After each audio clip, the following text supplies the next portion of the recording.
Hey folks, Wish SE. This is the final video that we're doing in our series about presentations from holster. Today we'll be talking about pocket carry and pocket holsters. If you're putting a gun into your pocket, you need to have a holster for that gun for a whole lot of reasons. The biggest one is safety. So one of the ways that you can accommodate that is you can get a holster like this. This is DeSantis holster. It's got kind of a sticky side, so as you present the gun from holster, it stays in the pocket. And it's really critical from my perspective that you've got a holster.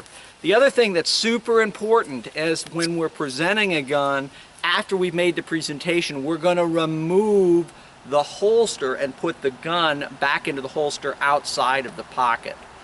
So all the presentation steps are exactly the same as we've showed you in previous videos. The first thing that I've got to do is I've got to get a firing grip on the gun, which means I've got to get a grip that I can shoot the gun with. Once I've got that, and you can see a pocket can be tight like this, I've got to get the gun out. Once it's clear, I bring my hands together, press the shot. Now at this point, what I'm going to do is I'm going to put the gun into my support hand. I'm going to withdraw the holster and carefully, being aware of the muzzle, reinsert the gun back into the holster. I don't want to sweep any part of my body while I'm doing this process. For those of you who carry knives on your strong side, one of the things that you might want to think about is when you're doing these kinds of presentations, or even if you're carrying, is getting that knife either into your left hand or your non-dominant hand, or actually into your back pocket like you see here. Having that knife out of the way is going to make it a little easier for me to get a firing grip on the gun, and as I do, come out, press my shot.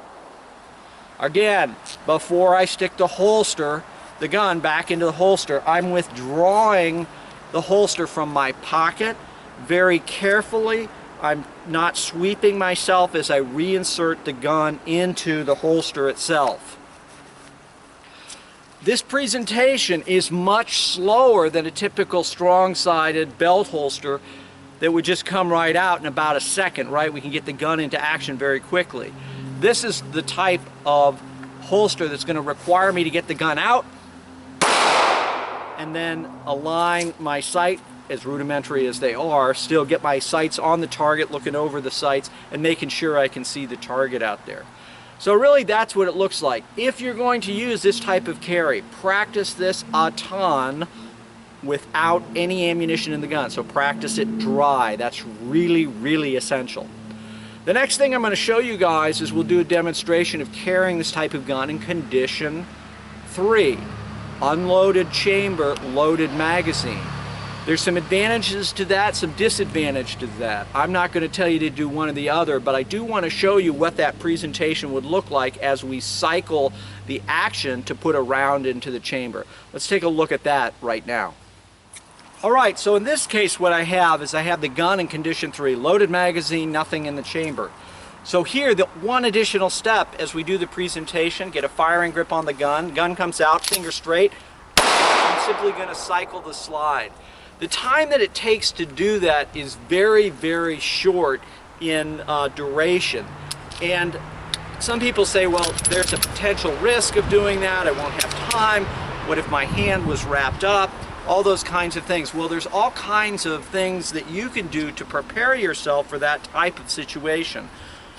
So one of them would be getting the gun cycled against my body, right? So I can still do this and I can fire. Simply drove the gun down, finger straight, drove the gun down to chamber around and get the gun into action. However, for most people, the chances of you using a handgun in self-defense are very, very rare. So depending on how you want to carry, the key thing is to be able to get the gun out, get it into action, and deliver hits to neutralize and stop the threat. Strongly also recommend you use verbal commands because it's certainly possible a bad guy, when he sees you presented with a gun and you saying, "Stop! Stop now! Drop the weapon!" He may very well do that. That's a good outcome. Much better to have the bad guy drop the gun or run away than it is for you have to fire unless you have no chance and you have to defend yourself and your loved ones. So that's a quick look at presentations from the pocket. Do not do this without proper training. You need to go to some classes, get some training, get some good supervision, and really work on the techniques to make sure your finger is straight until you're on target and you made a conscious decision to press the shot. Hey guys, thanks so much for watching. Really appreciate all your support. And finally, and as always, stay safe.